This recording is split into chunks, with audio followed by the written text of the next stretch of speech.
What if we told you that there's a different way that you can approach health and wellness? What if we told you that maybe there's a way that you can achieve true healing? And we mean fully heal, no prescription meds required on a daily basis. Would you consider it? Well, watch this video and let us know at the end.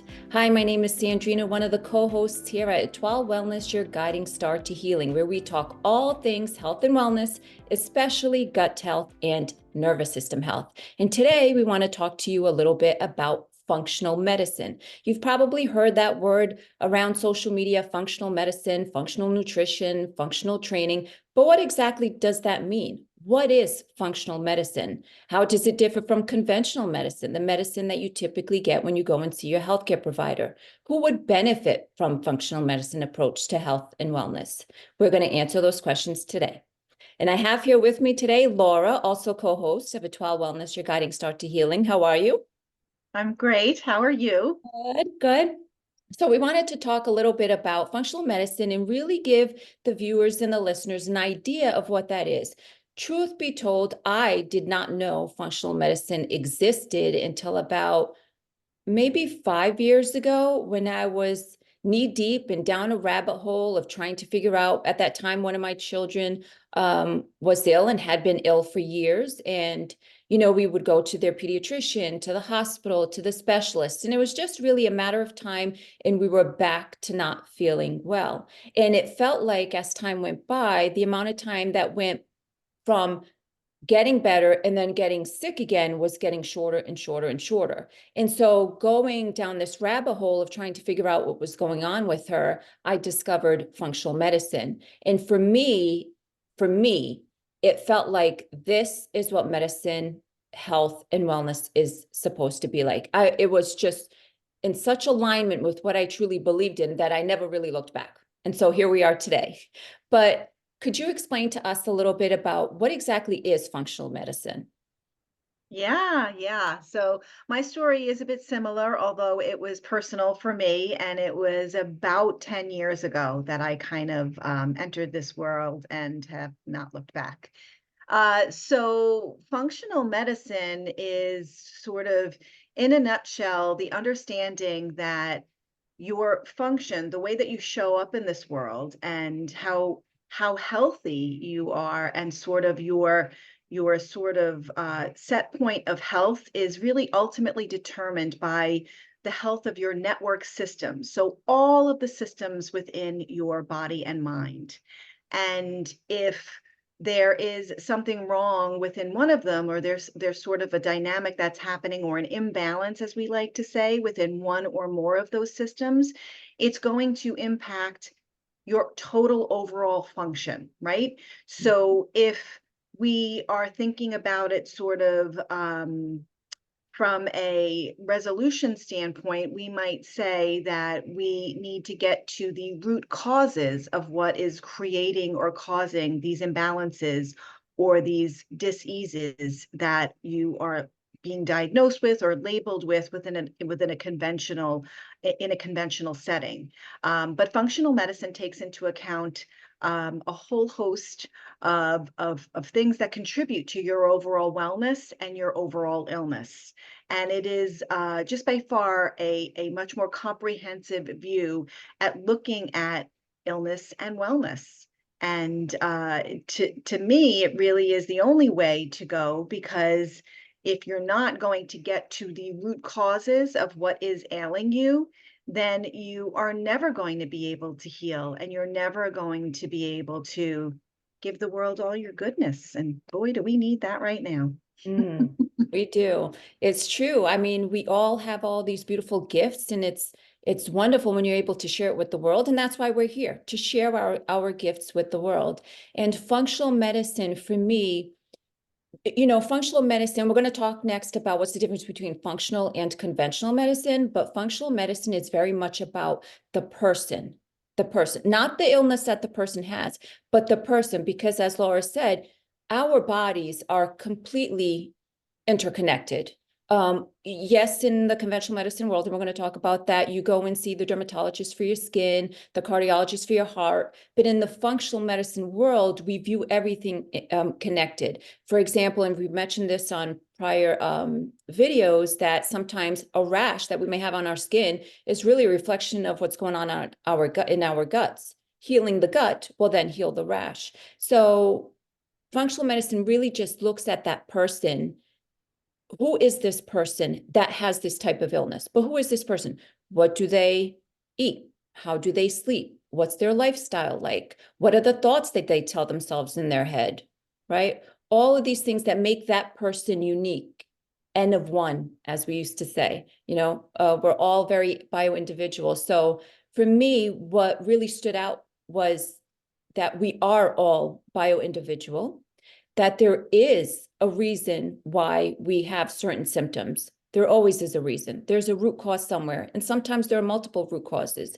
And when we get to look at the person for who they are, we can truly help them figure out what is their root cause or causes and help them heal. And I think that's what made the biggest difference for me and with my family member, was looking at things such as, even if you're 50, we will ask, were you breastfed or were you bottle fed?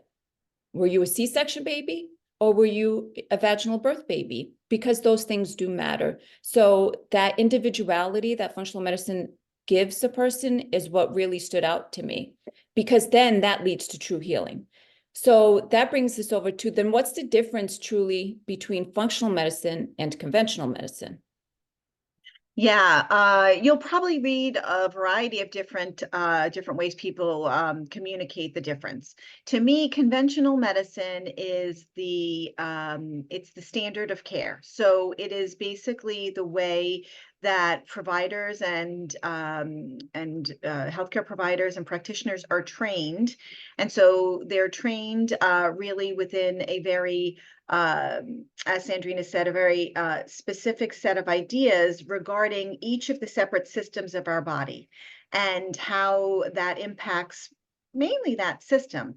But we know that that system is impacting every other system and vice versa. It's sort of like a big interconnected circle, right? And so in conventional medicine, we have these evidence-based data points is a big piece of what they like to associate themselves with, and a lot of that comes from research and data that's very driven by pharmaceutical companies. And it's not a knock, because there could certainly be a lot of great things that can come from some pharmaceuticals at some times in somebody's life, for sure. But I think this notion of kind of like a pill for every ill in the conventional medicine world is held on to for far too long for people. And it's not getting to the root cause.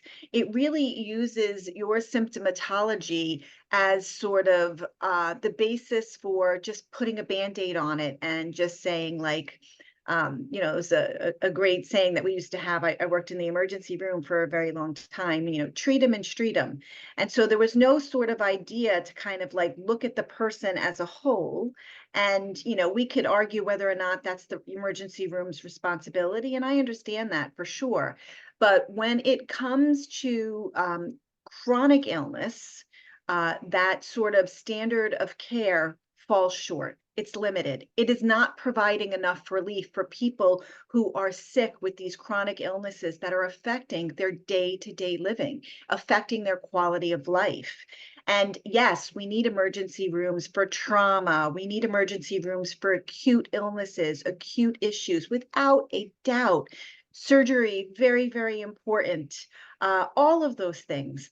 We're mainly speaking about the chronic illness subset of people, which is very large in this country, and doesn't happen overnight. And so when you're able to sort of look at the benefits and the limitations of conventional medicine, and then kind of expand your view on what healing could mean for you if you allow it, and you're able to kind of pop over into that integrative, which means a bit of both, or functional, which is really getting at that root cause, or as Sandrina said, most of the time it's root causes. especially in us middle-aged folk, let's say. You will really be able to get yourself on this path to truly and ultimately healing, and not only surviving and healing and showing up in the world like kind of just at your base, basically just kind of performing, but you'll be able to live a joyful, vibrant life and experience life as we are really all meant to experience it. And so Mhm. that's the beauty of it.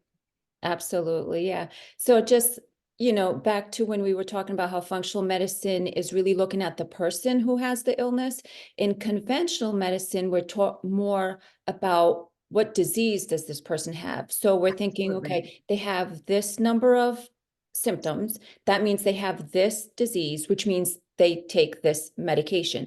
And sometimes, that's needed at the very beginning for symptom relief or for life-saving measures, but the problem is it then stays there. We never really look deeper to see, well, where is this truly coming from? What's really causing this high blood pressure? We just take the medication to bring the blood pressure down, but the reason why you have the high blood pressure is still there. So that piece that we're missing is really what you were talking about towards the end, that if we can figure out that piece, what's truly causing the high blood pressure, fix that, you won't need the blood pressure medications anymore.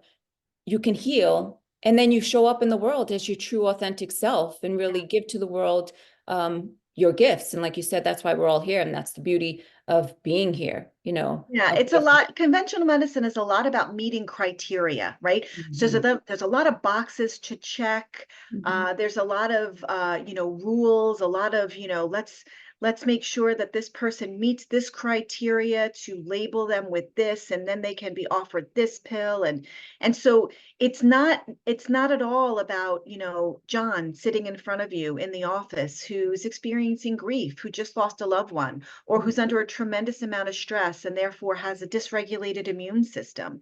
It's not about any of that. It's just, oh, here's John. He meets criteria for strep throat.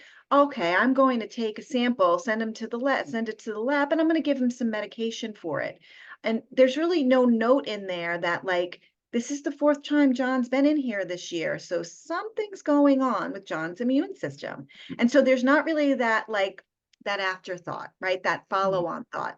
And it's oftentimes because conventional healthcare providers are very, very limited by the insurance model, right? So the American insurance model, they're very limited by. And so in functional medicine, we look at it from a completely different standpoint and, just really aim to get at those root cause as of what's going on and how we could possibly help John regulate his immune system so he's not sitting in his doctor's office 4 times a year with strep throat. That's right. That's right. So then who would benefit from a functional medicine approach to health and wellness? Everyone.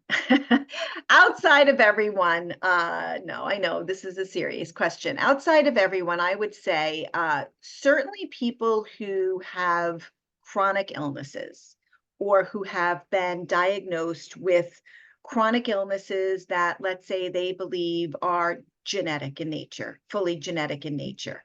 Because we know that there are less than 5% of what we call I believe it's called fully genetic sort of permeable illness. So that means that less than 5% of the illnesses in this world are going to happen solely because you have the genes. So that means that there's 95% of the rest of the people in this world who have some type of chronic illness or other sort of disease dynamic happening is influenced by many, many other factors. So, lifestyle, toxin exposure, stress, all of those things are going to really, really impact whether or not you are going to experience chronic illness. And those are the people that are going to probably benefit most from functional medicine's approach because it's a peeling of the onion, if you will, to get to the root cause. So it's going to look at all of those network systems together, and it's going to work with you to try and figure out where we can get the most movement, the most healing, where we can make the most change to sort of bring you back into balance. because Yeah. that's what illness is from a functional medicine standpoint. It's an imbalance, right? Our body is always trying to support us. So it's always trying to be in what we call homeostasis. And so sometimes it looks a little wonky for us, but believe it or not, it's actually trying to help us propel forward and survive in this world. But functional medicine wants to kind of right the ship and actually have you head on in super strong. And I think that people with chronic illness would benefit. Um, Anybody who's really health and wellness oriented for sure. Certainly those acute issues we talked about, anybody having chest pain in the here and the now, that's an emergency issue. That's something that requires acute care in an emergency setting. Any sort of trauma, accidents along those lines, those are different. Those are sort of acute care. Could they benefit after from the Mm. imbalances that happened from those acute issues? Absolutely. But certainly people with chronic illness, people who are also just interested in health and wellness, or people who kind of don't necessarily have the label yet, but they know that something is not quite right within their system, but yet they're told they're fine. Because remember, the body wants to be in balance. So it pulls out all the stops until it tips. So it kind of just keeps chugging along. You keep walking that tightrope, and then something eventually makes you fall off. But until then, everything looks okay in their viewpoint. The parameters, the reference ranges that they use would be quite different from what we might use. Mhm. um, and so they would say to you that no, everything looks fine. Maybe it's psychiatric, maybe it's in your head, Yeah. maybe it's this, maybe it's stress. And all of those things aren't really serving healing because the person knows they don't feel well, right? We've outsourced our intuition, which is kind Mhm. of crazy. And so we need to kind of bring that back. And functional medicine does a really good job at that as well, because we work together as a team to get to sort of what's going on in these root causes. Absolutely. Yes, at the end of the day, each and every one of us, we're our own best healers. We know our bodies the best, and our body will always do what's best for us at any given moment. And like you were saying, all looks fine on paper on your tests and whatnot, but you don't feel fine. Well, because that symptom, just because that symptom hasn't, it hasn't tipped over and that symptom hasn't appeared yet, doesn't mean that all is good in the world. So trust your intuition. You know your body best. You're your own best healer. Never forget that. Always hold on to that. And one last thing before we go. Um, let's talk a little bit about preventative medicine. So we know who functional medicine, chronic illness, someone who's not feeling well, but is being told that they're fine, and then told that maybe it's all in your head, happened to me. But Me how too. about preventative? Do you do? Yeah. Um, how about preventative medicine? What does that look like in the conventional medicine world? Like when we go for Yeah. our annual history and physicals. Right. So a lot of times, your insurance company will cover a wellness visit once a year where you go in and you have your annual checkup, right? And so the provider is kind of in to the best of their ability going over everything that they need to go over regarding the multiple task force here within the United States for all of these sort of preventative recommendations, whether it be vaccinations, whether it be certain blood tests, whether it be certain screening ways, right? So colonoscopy could be considered a screening tool. But if you think about it, a mammogram, none of these interventions are actually preventative. They would be maybe at best considered early detection, right? So early detection is something quite different from preventative. Preventative is actually helping teach somebody how to stay well and maintain their level of wellness, right? And so it is not just putting them in for all of these screenings that somebody has deemed as necessary, but it's talking to them about what they eat on a daily basis. It's talking to them about how they sleep. It's talking to them about how they respond to the stressors in their life. It's talking to them about their toxin exposure, how they live, where they live. It's talking to them about their relationships within their life. It's talking to them about their own sort of intuition about how they feel. It's talking to them about what spirituality may mean to them. It's different for everyone, but it is a very important piece of health and wellness for sure, connecting to something bigger than you. And having purpose within our lives is very important within health and wellness. And that is all part of preventative medicine, because when we can get those pieces as optimized as we can, then your risk and your chance of having an imbalance or moving towards a dis-ease dynamic or state lessens. And so we know that. And that's the beauty about functional medicine, is that we address all that.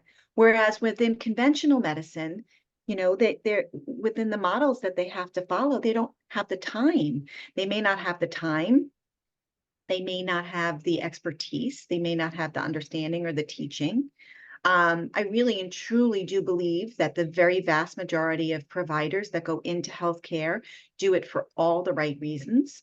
And they want to absolutely help people heal and live well, but they are not given the right tools. They're not given enough tools. It's limiting. It's not a bash. It's not a wrong or a right. It's just a desire or an invitation for providers to be expansive, and for patients or clients to have an expansive mindset of what it means to be well. Because it's not just about not being sick, it's about being well. Those are two very different ways to show up in the world. Absolutely. And I think when we can get our heads around that, it's inspiring. It's like exciting. It makes life take on a whole new color. And to me, that's why we're here. That's what it's all about. That's what we do. That's Absolutely. everything. What it's all about. Right. Health is not just the absence of disease, right? There's so much more to it. And then when you look at it through that lens, it gives you hope. It Yeah. did for me anyways. Like Me when I too. started going down, yeah, you too. When you start going down that rabbit hole, you're like, wait a minute, I could do this, I'm going to look further into this. And it gives you hope, and it gives you power. It Yeah. gives you power to truly be able to heal. Just because someone else doesn't know the answer doesn't mean you don't know. You may already know deep down inside, but again, we kind of shut down our intuition, that little voice inside of us. So we need to bring that back to the forefront. We need to own our own health, take control of our own health, be our own best health advocate, because at the end of the day, we know our bodies best and we are our own best healer. So great conversation, great topic. Always good to explore new things. If you found this video to be interesting, we would love that you give us a thumbs up right below. Share this with your friends, with your family, someone who may be struggling. If you want to learn more, we do have a blog, several blogs on different topics, functional medicine approach to different topics at twalwellness.com. We also have free resources, so check that out too. We have ebooks and masterclasses. If you're someone who suffers from bloating or knows someone who suffers from bloating, we have a great masterclass. It's a little bit over an hour, free, completely free. It goes into what bloating is, what are the 4 main root causes of bloating, what you can do to get some relief now, and how to prevent it in the future. So thank you again, Laura, for being here, and we'll catch you in the next video. Thank you, Sandrina. Looking forward to it. Bye.